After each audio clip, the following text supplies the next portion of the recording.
At 2:17 in the morning, on a night when the stars hung sharp as diamonds and frost coated every window in Manhattan, Valentina Cole crashed through the steel door of an underground poker room that was never supposed to exist. She was bleeding.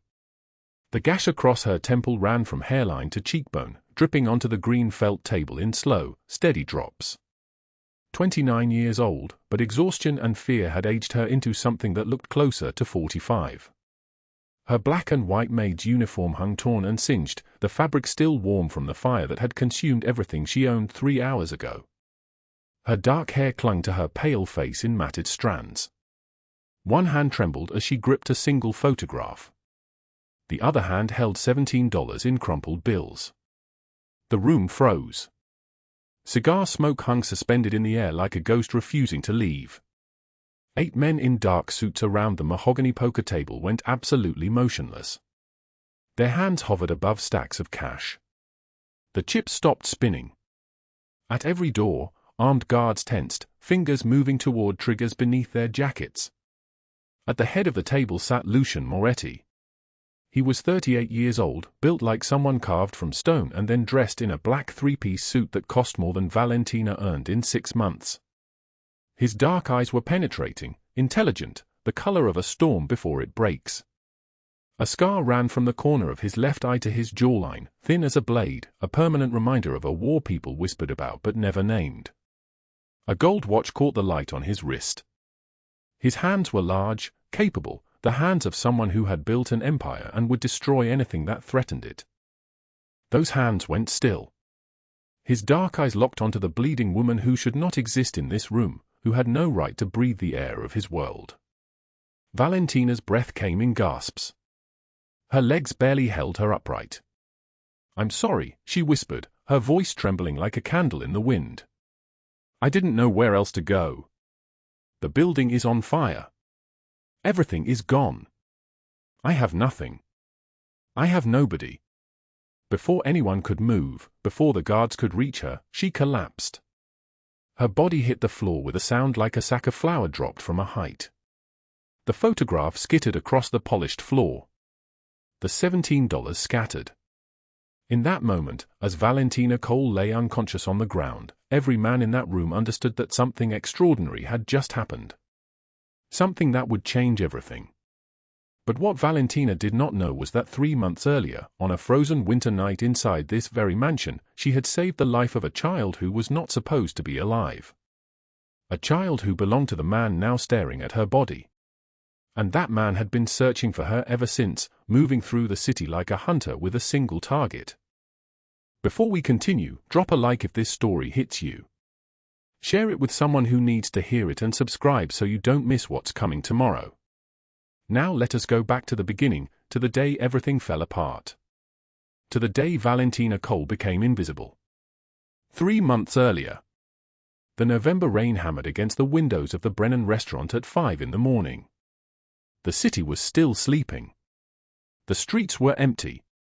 Inside the kitchen, Valentina Cole stood at the sink with her hand submerged in water so hot it burned her skin red. She did not complain. Complaining had never changed anything. Her name tag was crooked. Her apron was stained with grease from 100 shifts. Her feet ached in shoes held together with duct tape and desperation. She had worked a double shift the night before, 14 hours on her feet, serving tables of people who looked through her like she was made of glass. The tips had been terrible. $47 for 14 hours of work. $47.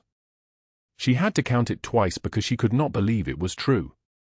Then she had to count it 3 times because she needed it to be more, and sometimes looking at money again made it multiply in your mind.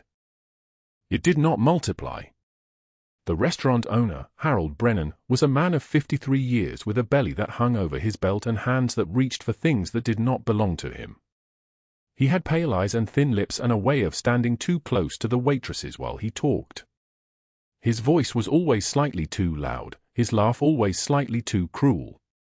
He had hired Valentina 8 months ago because she was desperate and because desperation made a woman less likely to report things to authorities. He was correct about that. She had not reported anything. Last night, Harold had accused her of pocketing tips from a table of businessmen. He had not asked if it was true. He had simply opened his hand and demanded that she empty her pockets. When she refused, his face had gone red. He had grabbed her wrist and twisted it until she heard the small snap of something giving way. Not broken. Just damaged. Just enough to hurt when she moved. Then he had docked her pay anyway. He said it was a fine for dishonesty. Now, washing dishes in the kitchen at 5 in the morning, Valentina thought about the envelope in her bag. Inside that envelope was the money she had saved over 8 months of work. $640. It was supposed to be for Emma's tuition. Emma was 7 years old and went to a public school, but Valentina had dreamed of transferring her to a private academy, somewhere she could have better teachers and smaller class sizes and a chance at something more than a life like this. The dream had been dying slowly for months. This morning, it would die completely.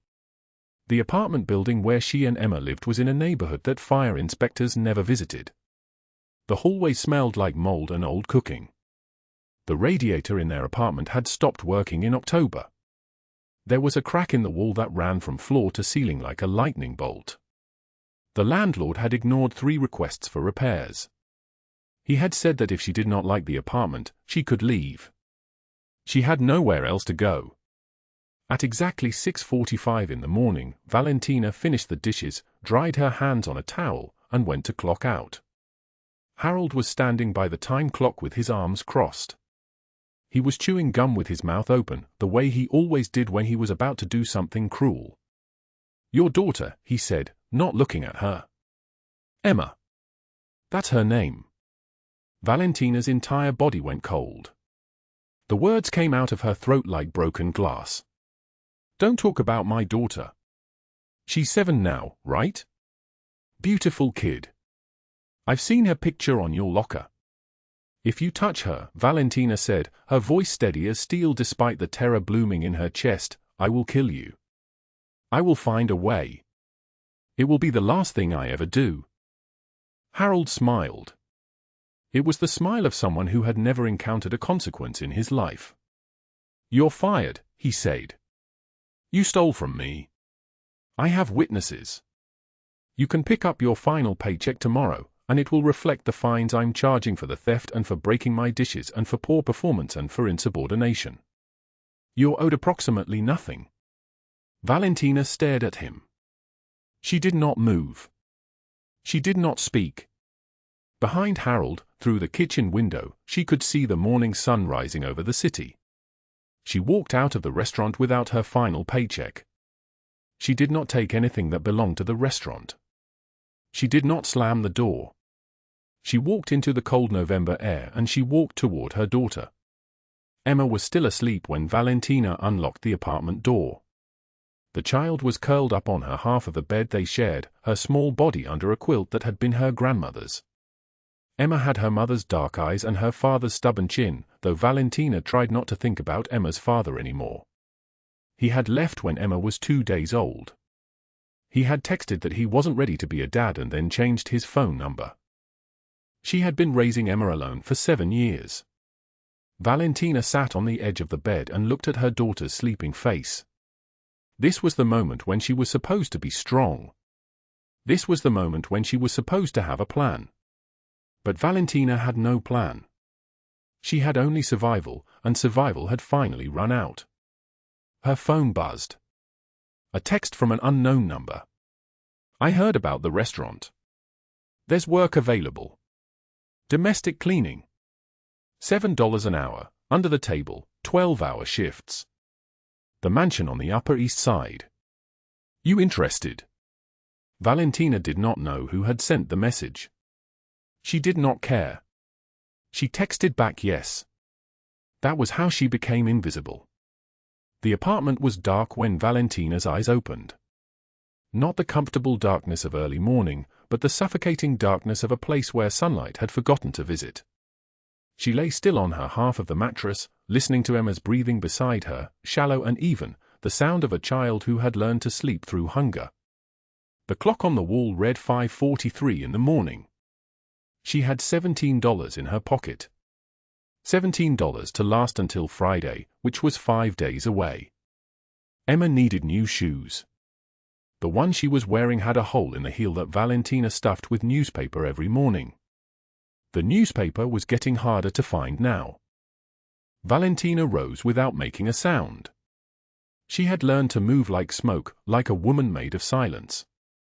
In the kitchen, a narrow corridor barely wider than her shoulders, she filled a glass with tap water and drank it slowly. It was easier on an empty stomach that way. The water filled the spaces where food should have been. She thought about the text message from last night.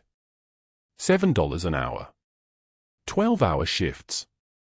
The mansion on the Upper East Side. She did not know who had sent it. She did not know how they had gotten her number. But she had texted back yes before she could think of a reason not to. The restaurant. She had to go back to the restaurant first. Valentina moved into the bedroom and pulled on her black pants, the ones without the stain, the ones that still looked almost respectable.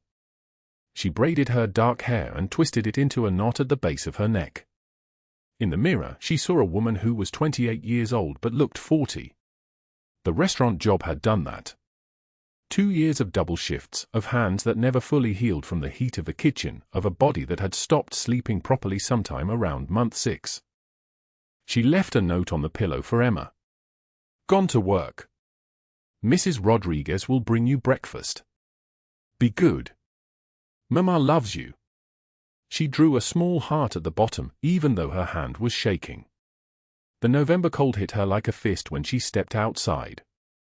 It was the kind of cold that made your teeth ache, that turned your breath into ghosts. The city was still sleeping. The streets were empty except for the delivery trucks and the men in dark suits she sometimes saw getting out of black SUVs at the end of her block. She had learned not to look at them. She had learned to be the kind of invisible that kept you alive. The restaurant did not open until 7 a.m. She arrived at 6:15, unlocking the back door with the key Harold had given her 2 years ago. The kitchen was exactly as she had left it yesterday. Stainless steel counters reflecting the pale light. The smell of grease and old fish hanging in the air like a curse that could not be washed away. Harold was already there.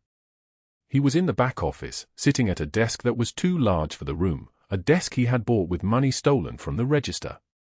His shirt was unbuttoned at the collar. A gold chain caught the light around his neck. He looked up when she entered, and something cold and dangerous stirred in his expression. Valentina. Twice in 2 days. You must be learning something. His voice was like oil, like something that would stain you if you touched it. I came for my paycheck. She kept her voice level. Flat. The way you speak to someone who has already decided what you are worth. Harold leaned back in his chair. Your paycheck. Let me calculate that for you. He pulled out a ledger, the fake one he kept for employees he wanted to destroy. You were late 3 times last month. That's $50 in fines. You broke a wine glass on Tuesday. That's $20.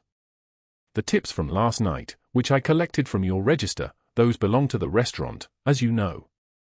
House policy. And then there is the matter of your attitude. My attitude. The words escaped before she could stop them. Your insubordination, Valentina. Your refusal to work the hours I assign you. Your constant complaining. This is a business, not a charity. Your paycheck tomorrow, and it will reflect the fines I'm charging for the theft and for breaking my dishes and for poor performance and for insubordination. You're owed approximately nothing. He turned back to his paperwork. The conversation was finished. She was dismissed. Valentina stared at him. She did not move. She did not speak. Behind Harold, through the kitchen window, she could see the morning sun rising over the city. One ray of light, just one, touched the edge of the garbage cans outside. She watched it for a moment. Then she turned and walked out of the restaurant without her final paycheck. The cold air cleared her head. Emma was still asleep when Valentina unlocked the apartment door at 7:30. The child was curled under the quilt her grandmother had sewn, the only beautiful thing in the room. Emma had her mother's dark eyes and her father's stubborn chin, though Valentina tried not to think about Emma's father anymore. He had left when Emma was 2 days old. He had texted that he wasn't ready to be a dad and then changed his phone number. 7 years of raising a child alone. 7 years of invisible work. Valentina sat on the edge of the bed and looked at her daughter's sleeping face. Emma's chest rose and fell. The cardiologist had said the condition was getting worse. The surgery needed to happen within 3 months, or the risk of sudden cardiac failure would become critical. The surgery cost $85,000. $85,000, which was the exact same amount as the distance between heaven and hell. Mrs. Rodriguez brought breakfast at 8 a.m., toast and eggs that Valentina had paid for yesterday. Emma ate half and Valentina ate the rest while her daughter was in the shower. This was how they lived. In pieces. In halves. In what was left over. The text message came while Emma was at school. Domestic cleaning work available now. $7 an hour, under the table, 12-hour shifts. The mansion on the Upper East Side. References required but flexible. Your contact center recommendation. Interested? A different number this time. Still unknown. She texted back yes. The mansion was made of limestone and rage. 5 stories tall. 17 windows on the front face alone. Black iron gates that looked like teeth. A security camera at every corner. When Valentina arrived at the service entrance on Monday morning, a woman with steel grey hair and a clipboard looked at her the way you might look at a stain you were about to clean. "You're Valentina Cole." The woman did not wait for an answer. "I'm Mrs. Chen, head housekeeper. You'll work Monday through Friday, 8 in the morning until 8 at night. Saturdays as needed. You'll clean the common areas, the hallways, the guest bathrooms. You do not enter the private suites without permission. You do not touch anything that is not dirt. You do not speak to the family. You do not make eye contact with guests. You do not ask questions. You do not exist. Do you understand?" "Yes." Valentina's voice was barely a whisper.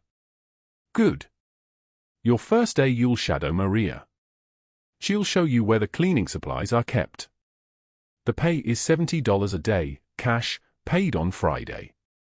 You'll work 30 days and then we'll decide if you're worth keeping." Valentina understood. She was invisible. She was a ghost hired to make other ghosts disappear. The mansion was a world unto itself. Marble floors that reflected light like water. Staircases that curved upward into shadows. Artwork on every wall, paintings of dead people who had owned so much more than she ever would.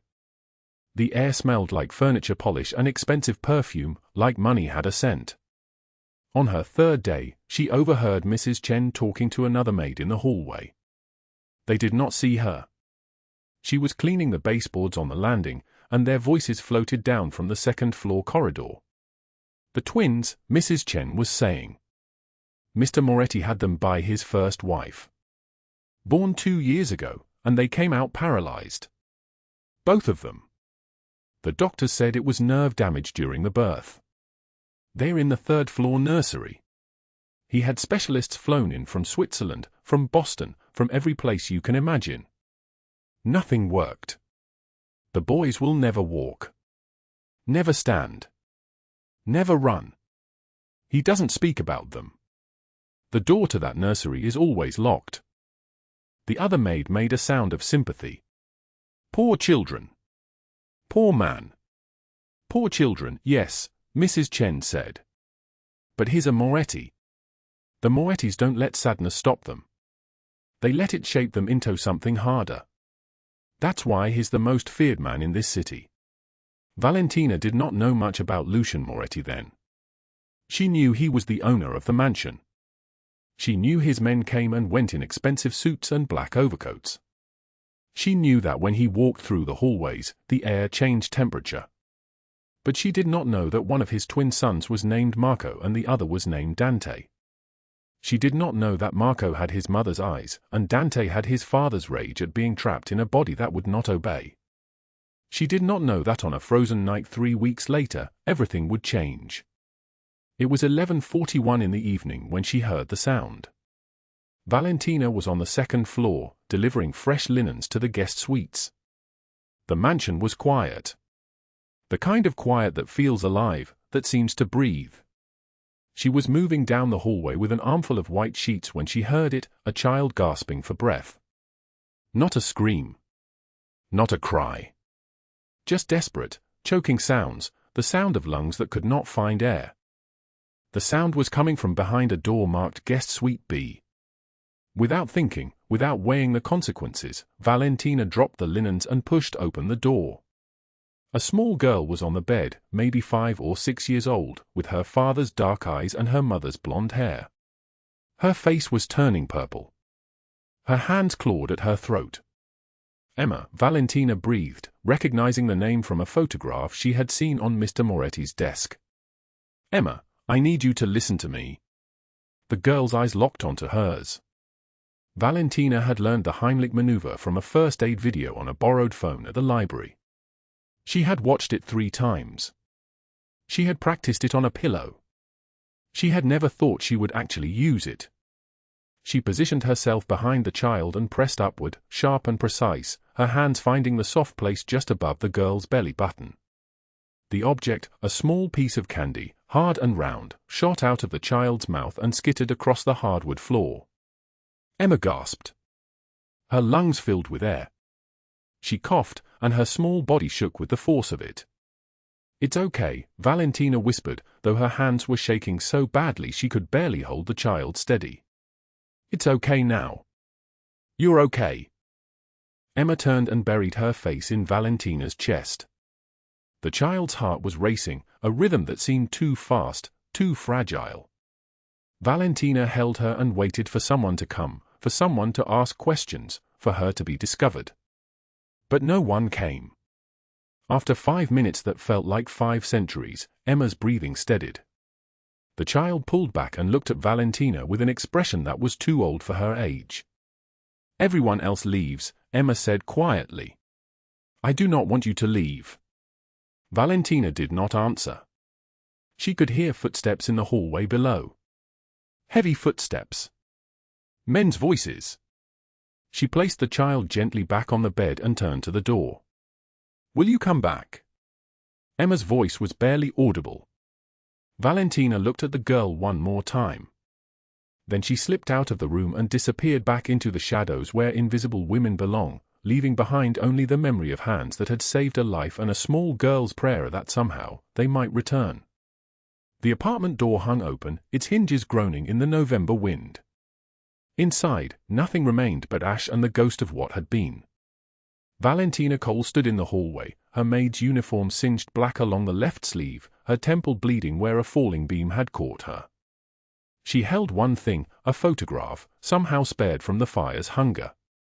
Her daughter Emma, age 6, smiling in front of a Christmas tree from 2 years ago. That photograph was all that remained. All that mattered. The fire had taken everything else. Now, at 2:17 in the morning, Valentina pushed through the service entrance of the Moretti mansion, the only address she could remember, the only place she had anywhere to go. She was shaking. Her clothes smelled like burnt plastic and kerosene. She needed to find warmth, shelter, a corner where she could think about what came next. What she didn't know was that she had already been noticed. A security camera in the hallway caught her face. Her bleeding temple. Her desperation. The elevator descended to the basement level, and she found the underground poker room by accident, a door left briefly open, and footsteps that sounded safer than the empty halls above. She pushed through without thinking. Inside, the room erupted into shocked silence. The black and white checkered floor gleamed under crystal chandeliers. 7 men sat around a mahogany table, stacks of cash arranged like soldiers, cards frozen in their hands.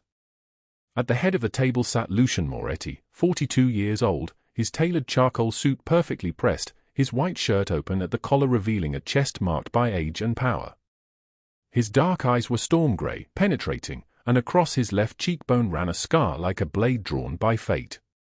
He wore a gold watch that cost more than Valentina's annual salary, and when he looked up at her, blood-soaked, desperate, wearing a burnt maid's uniform, something in his expression shifted.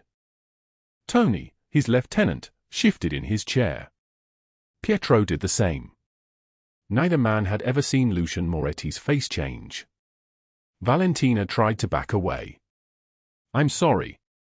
I didn't mean to." But Lucian was already on his feet, moving toward her with a speed that seemed impossible for such a large man. His hands found her shoulders, steadied her, and lowered her gently into a leather chair beside the table. Up close, his voice was like thunder wrapped in velvet. "Get the doctor. Now." The men scattered without question. "Clear the room," he said, and within 30 seconds, Valentina and Lucian were alone. He retrieved a clean handkerchief from his jacket pocket and pressed it gently against her temple. His touch was surprisingly tender for a man who controlled half of New York through fear and consequence. Valentina's eyes fluttered open. Recognition flickered. She had seen this man only in glimpses, in distant corridors of the mansion, but she knew who he was. Everyone knew who he was. She tried to stand. "Sit," he commanded, not unkindly. "You're bleeding." "I shouldn't be here," she whispered.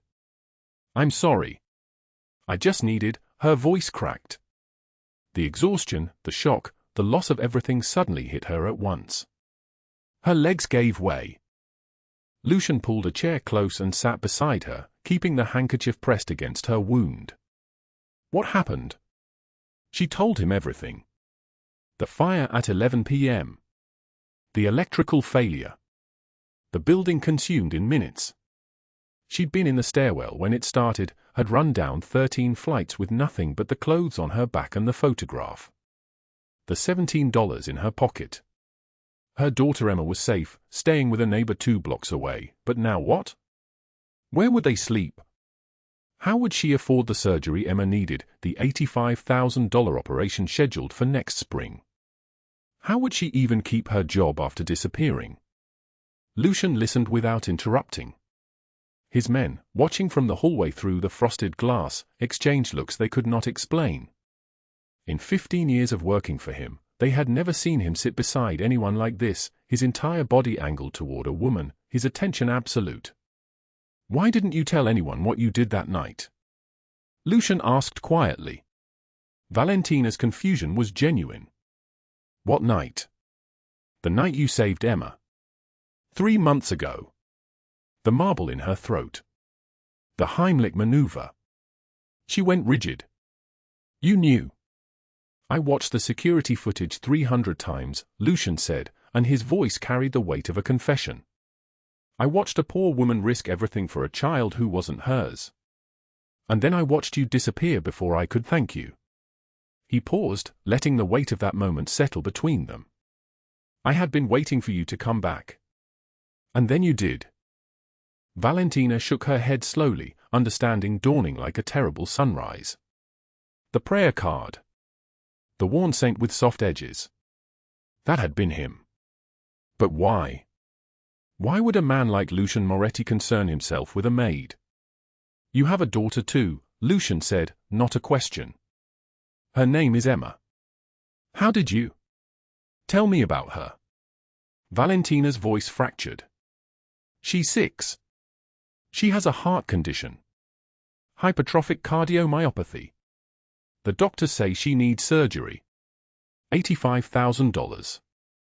I've been saving since she was born, but even with 2 jobs, I'd need." She trailed off. 3 years. Maybe 4. Maybe never. Lucian set down the handkerchief. Her bleeding had slowed. "What if I told you I could help?" She pulled away. "Why would you help me? I'm nobody. I clean floors. I work night shifts. I'm exactly what the world forgets before breakfast." "You're not nobody to Emma," Lucian said. "My Emma. And clearly not to your daughter either. She's going to need surgery in 3 days." "Before Christmas," Valentina whispered. "The surgery was scheduled but the hospital lost my insurance paperwork." I have until Friday to resubmit and confirm the deposit or they cancel the slot. 3 days. 72 hours. Lucian made a phone call. He didn't raise his voice. He simply said, move the deposit through the usual channels. Untraceable. And arrange housing. Safe. Paid through next year. He hung up. It's done. Your daughter's surgery will be paid for. By Friday morning, $85,000 will be confirmed in your name. You and Emma will have a place to sleep tonight. Valentina stared at him, unable to process the magnitude of what had just happened. He had just handed her the one thing she had been fighting for since Emma was born. With one phone call. As if it cost him nothing. Why? She asked, her voice barely audible. Lucian studied her face, the way the firelight caught in her dark eyes despite her exhaustion, despite everything she had lost. Because I know what it costs to save someone you love. You've already paid more than I ever could. Let me balance the scales. The doctor arrived minutes later and confirmed that the cut on her temple required 7 stitches but no permanent damage. By 4 a.m., Valentina and Emma were in a luxury apartment on the Upper East Side, furnished, warm, safe. The rent was paid. The surgery was confirmed. The prayer card, still in Valentina's pocket, felt suddenly like a weight rather than a comfort. What she didn't know was that 2 people were also watching her with absolute focus. In a restaurant office across the city, Harold Brennan slammed his fist against the desk so hard his coffee cup shattered. He was 51 years old, his hairline receding, his face bloated with the rage of a man who had paid for her destruction and received nothing in return. She was supposed to be ruined, he screamed at his assistant. The fire was supposed to take everything. How is she living in a penthouse now? The assistant said nothing. Some questions weren't safe to answer. At that same hour, in a glass office on Park Avenue, Sophie Langford smiled. She was 52, her grey blonde hair styled with expensive precision, her designer suit the color of storm clouds. She had been funding Harold's revenge because Valentina had once refused her. That maid had rejected an offer of money, simple money, to spy on Lucian Moretti, to report his movements, his vulnerabilities. A woman of no importance had chosen principles over survival, and Sophie had never forgiven that choice. She made a phone call. Harold answered on the first ring. She's under his protection now, Sophie said quietly. Which means we need to be smarter. If we can make her look like a con artist, a woman who seduced a crime boss to steal from him, we destroy her credibility. And his. The police would love to investigate Moretti. The federal prosecutors even more. Her smile widened. We'll destroy them both on live television. Before Christmas. The phone disconnected. Sophie stared out at the city below, at the millions of lights, each one a person with secrets. 3 days passed in a blur of hospital paperwork and Emma's surgical preparation. Lucian visited daily, bringing his daughter Marco and his son Dante in a climate-controlled medical van.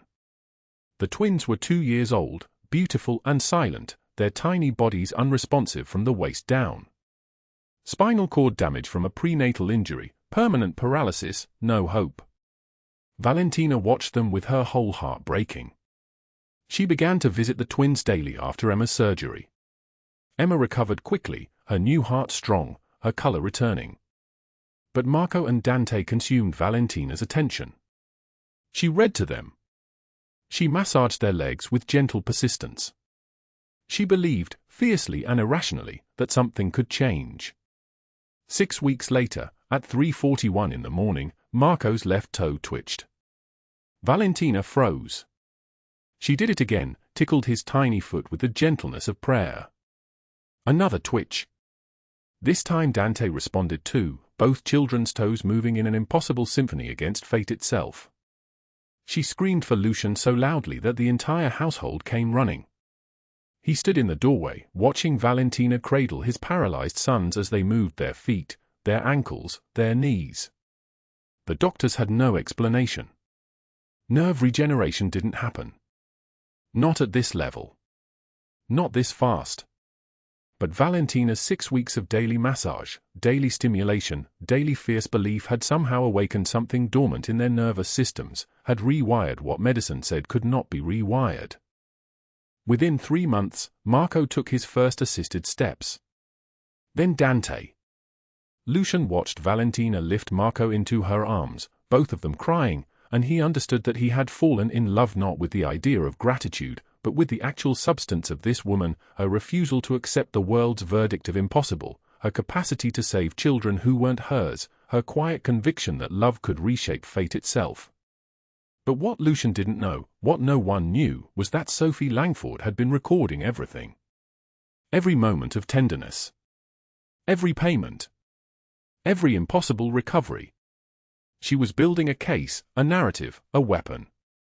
She was preparing to destroy them both on live television, to expose Valentina as a con artist and Lucian as a man who had lost his mind to a woman of no consequence. The trap was closing. The frozen winter night split open with the sound of Harold Brennan's footsteps on the mansion's front steps. 17 stories of glass and marble rose behind him, and somewhere inside that palace of wealth lived the woman who had stolen everything from him, his control, his narrative, his ability to reduce people to nothing. He moved toward the shadows where Valentina stood, her thin coat barely holding back the cold, her breath visible in small clouds against the starlight. "You think you've won?" His voice came out like venom, bitter and poisoned. He grabbed her arm, fingers digging into the fabric of her sleeve. "You think Moretti will protect you forever?" Valentina's body went rigid. The familiar grip, the familiar tone, it was like being pulled backward through time, back to the restaurant kitchen at midnight, back to the fear that had haunted her for 3 years. But something had changed in those months since she'd walked into Lucian's world. She was no longer the woman who flinched. She ripped her arm free with such force that Harold stumbled backward. "You're pathetic, Harold. You stole from me for years. 18-hour shifts. $17 in tips stolen. Every single week." Her voice did not tremble. It cut through the December air like a blade. "That ends now." Harold laughed, a sound without warmth, without joy. "Ends? It's just beginning. I'm going to tell the world you're a whore who climbed into his bed to steal his money. I'm going to expose you on live television. Sophie Langford has arranged everything. By tomorrow night, you'll be nothing. Nobody will touch you. Nobody will hire you. You'll be exactly what you deserve to be, all alone." He turned and walked back toward his car. Valentina stood frozen under the stars, watching his taillights disappear down the curved driveway. The prayer card was still in her pocket, worn thin from being touched 1,000 times. But Harold's words had found their mark. 3 days. That was what Sophie Langford had given them. 3 days until the broadcast. Valentina's phone rang before she could reach the door. It was Tony, Lucian's closest lieutenant, his voice steady and urgent. "Valentina, listen to me. We know about the broadcast. Channel 7 News. 8 p.m., 3 days from now. You need to come inside. Now." When she entered the penthouse, Lucian stood at the floor-to-ceiling windows overlooking Manhattan. His dark suit was immaculate, but his hands were clenched into fists at his sides. He turned when he heard her footsteps. His eyes, those storm-gray eyes that had learned to show her tenderness, were now burning with something else. Something dangerous. "I know," he said quietly. "Harold told you. We've been tracking Sophie for months. She arranged the fire that destroyed your apartment. She paid Harold $50,000 to harass you. She planned every step of this to destroy you and, through you, to destabilize my organization." His voice was deep and solid like an oath, but it carried an edge she had never heard before. "But it ends tomorrow night." That night, Valentina could not sleep. She lay in the guest room, the room she had insisted on keeping separate from Lucian's, a boundary he respected without protest, and stared at the ceiling. Outside, the city hummed with indifferent life. People were drinking coffee, walking dogs, living ordinary lives where television broadcasts did not carry the weight of existence. where a woman's name did not become synonymous with con artist or whore. At 2 a.m., she could not bear the four walls anymore. She climbed the stairs to the roof, 17 stories of emptiness below her. The winter wind cut through her coat like teeth. The frost coating the railing was smooth and cold under her palms. She looked down at the street, at the yellow cabs and the sleeping city. Maybe Harold was right. Maybe she did not belong in this world of marble and power. Maybe Emma would be better off raised by Lucian's people with resources and protection, rather than by a mother who had brought this kind of danger into their lives. The prayer card was in her pocket. She pulled it out with frozen fingers. On the back, in handwriting she now recognized as Lucian's own, 3 words were written in blue ink: "You are seen." The prayer card fell from her trembling hands. She sank to the ground, her back against the railing, and cried until there were no tears left. Not tears of despair, but tears of rage and refusal. If they wanted to destroy her, if Harold Brennan and Sophie Langford wanted to take everything, then she would face them standing. She would not jump. She would not disappear. She would not become the nothing they had tried to make her. She stood up, collected the prayer card, and walked back downstairs. The next morning, Lucian found her in the kitchen with Emma and Marco and Dante. The twins were learning to use their legs, moving with the careful concentration of conquerors. Emma was showing them how to dance. The sight of them moving, alive and laughing, filled something in Valentina's chest that had been empty since childhood. Lucian watched from the doorway without speaking. When Valentina saw him, he simply nodded. "Trust me," he said. "Stay off camera tonight. Let me handle the broadcast." At 7:45 p.m., Sophie Langford sat in the Channel 7 News studio, adjusting her diamonds and her smile. Her blonde hair was styled perfectly. Her makeup was flawless. She looked like the kind of woman who won everything. Harold Brennan waited backstage, nervous and eager, his testimony memorized. He was going to be the hero of this story, the man who exposed a con artist.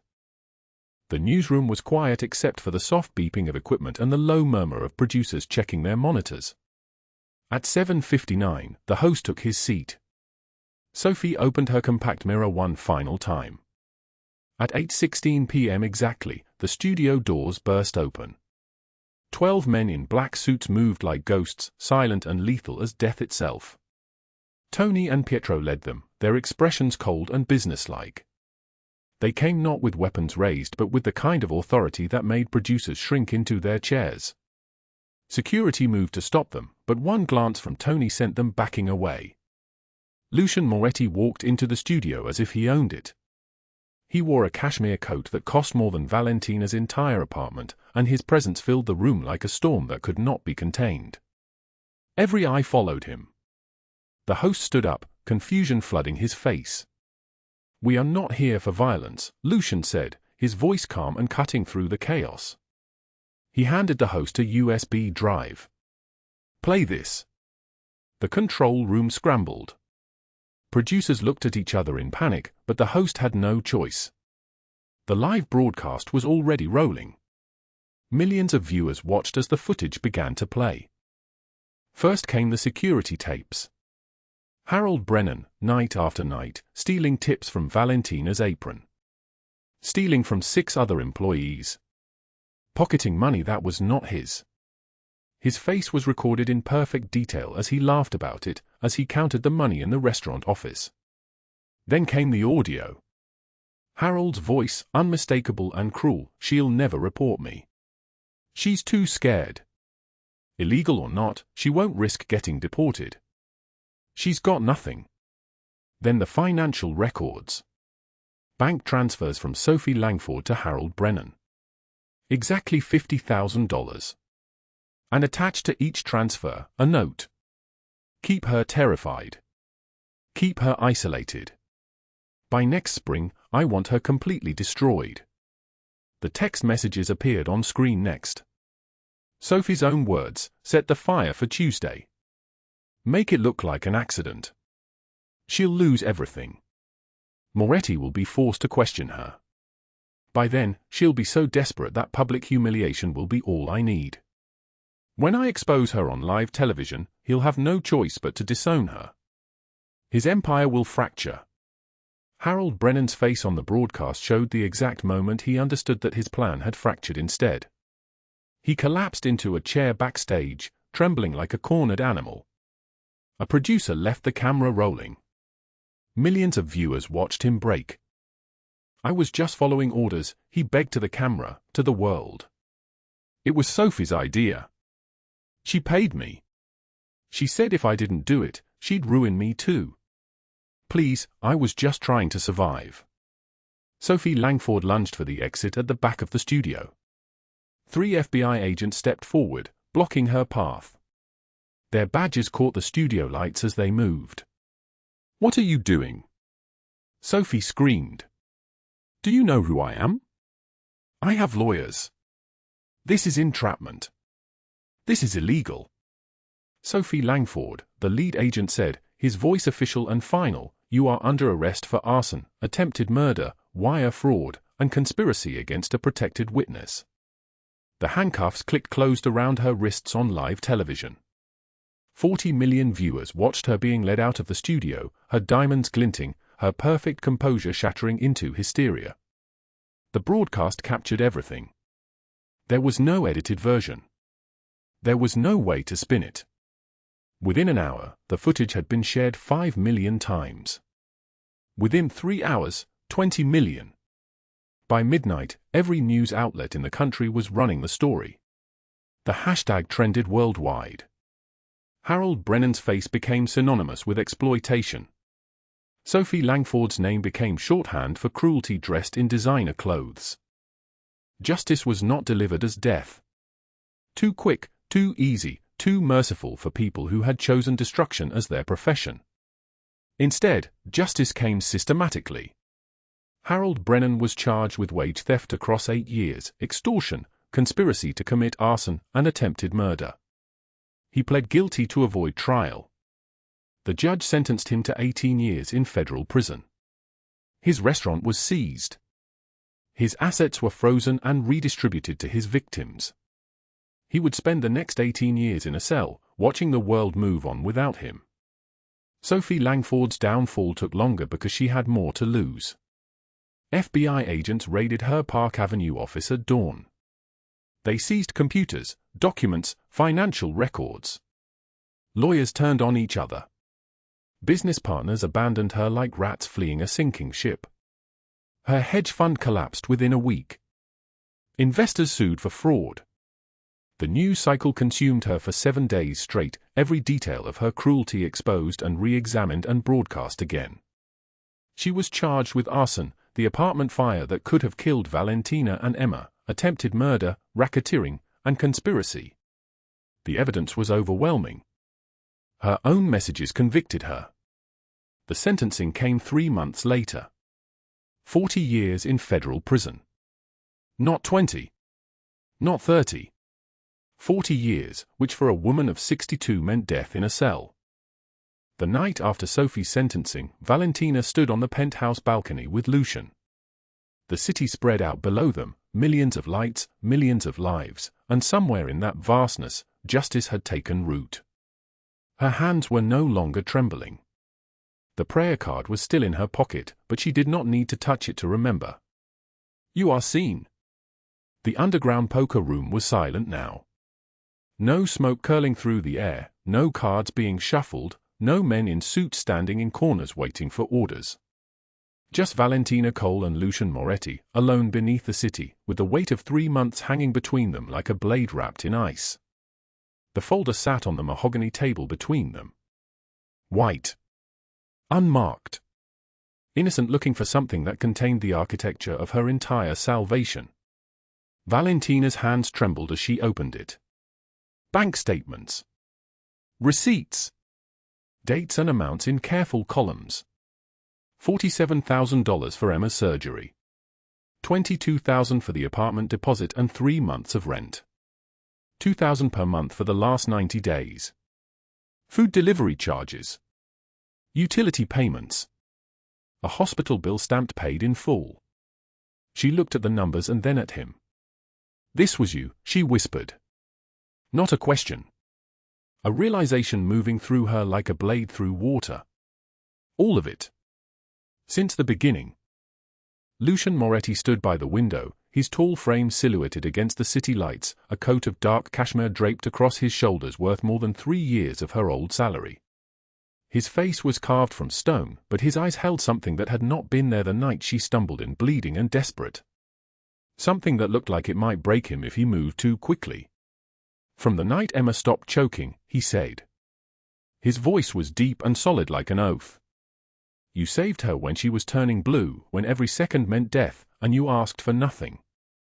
You disappeared back into the shadows as if you had not just pulled my daughter back from the edge of hell. Do you understand what that did to me?" Valentina could not speak. For 15 years, Marco and I ruled this city through fear and money and the absolute knowledge that people like me do not love. We calculate. We strategize. We own. He turned to face her fully now, and there was something in his expression like a man soothing a lost child. Then a woman in a torn maid's uniform saved my child, and I realized I had been the poorest person in this entire building. "Why didn't you tell me?" Her voice shattered like glass. "Why didn't you just tell me?" "Because you needed to rebuild yourself," Lucian said. He moved toward the table, toward the folder, toward her. Each step deliberate, controlled, as if he was afraid she might bolt.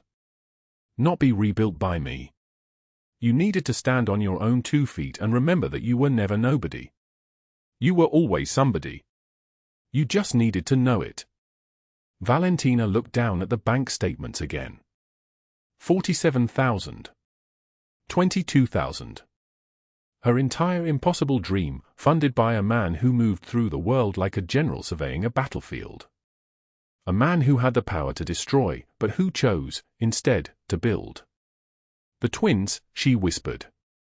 "Marco and Dante. They're walking now. The doctors said they never would. Because you visited them. Every week for 3 months, you sat with them and you believed they could move when everything said they could not. You loved them when they could not love themselves back. That is more powerful than any drug, any surgery, any amount of money." He paused. The silence stretched between them like pulled wire. "I have been in love with you since the night you saved Emma. But I waited because I needed to know you chose me freely. Not out of gratitude. Not out of desperation. Out of choice." Valentina looked up at him, and tears were moving down her face like rain on windows. "I have been falling for you," she admitted. The words felt like jumping off a cliff. "In the quiet moments. When you helped Emma with her homework. When you taught the twins to kick a ball in the gardens. When you left that prayer card on my pillow and I knew, somehow I knew, it was you saying that I was seen." Lucian reached for her face, his hand broad and scarred and gentle. His thumb brushed a tear from her cheekbone. "You were always seen by me." She kissed him first. It was tender and careful and earned through 3 months of silent gestures and shared moments and a man learning to love again. When he kissed her back, it tasted like prayer, like promise, like all the things that darkness had told her could never exist. His arms wrapped around her, and for the first time in her entire life, Valentina Cole felt like she belonged to someone not out of obligation, but out of choice. The prayer card was still in her pocket. She could feel it pressing against her ribs like a small light in the dark. 6 months later, the winter sun was setting across New York in shades of gold and amber. The mansion gardens were alive with laughter. Marco and Dante Moretti, nearly 6 years old now, were running through the grass without walkers, without braces, without the weight of impossible diagnoses. Their legs pumped and their voices rang out like bells. Emma chased them, her dark hair flying, healthy and strong and happy in a way that defied every tragedy that had almost claimed her. Valentina watched from the terrace, Lucian's arm around her waist. His wedding ring caught the light, a simple platinum band that meant everything. Her dress was white, and it hung from her shoulders like she was made of light instead of struggle. There had been no grand ceremony, no guest list of thousands. Just the family, Tony and Pietro standing as witnesses, and a priest who understood that sometimes holiness happens in private moments between people who have learned to love after knowing only darkness. "Do you remember?" Lucian asked. His voice was quiet against the sound of the children's laughter. "The prayer card," she said. "That night on the roof, when I thought everything was finished. When I thought I had already lost everything that mattered. The prayer card said you are seen. And I didn't believe it. I thought I was alone." "You were never alone," he said. She thought about the night she had counted $17 and tried to figure out how to feed 2 people. She thought about Harold Brennan's hands and Sophie Langford's cruelty and the apartment fire that had taken everything except the one thing that mattered most. She thought about the moment she heard Emma choking, the moment she moved without thinking, the moment she saved a child who was not her own and asked for nothing in return. That one moment of courage had changed everything. Lucian led her inside as darkness fell. The children followed, still running, still laughing, and the sound of their joy filled every room in the mansion. On the dresser in Valentina's bedroom sat the worn prayer card, its edges soft from handling, its words faded but still legible, "You are seen." Beside it, she placed a photograph she had taken that morning. Lucian kneeling in the garden, teaching the twins to kick a soccer ball. His face was open, unguarded, the face of a man who had been rebuilt by love. In the background, Emma laughed. In the foreground, their future waited like a door finally opening. Darkness cannot drive out darkness. Only love can do that. This story teaches us that sometimes the smallest act of courage reverberates through eternity. Valentina saw a child choking and moved. She did not think about fear or consequence or whether she would be thanked. She simply acted. And that action carried her from poverty into belonging. From invisibility into being truly seen. If this story touched your heart, hit that like button now. Share it with someone who needs to remember that they are seen, that their courage matters, that one brave moment can change everything. Subscribe to this channel so you never miss the stories that remind us that love is stronger than any empire, any fear, any darkness. We wish you good health, joyful days, and a life filled with peace and hope. Remember, no matter how hard it gets, after the rain, the sky clears. Thank you for staying with us until the very end. We will see you in the next one.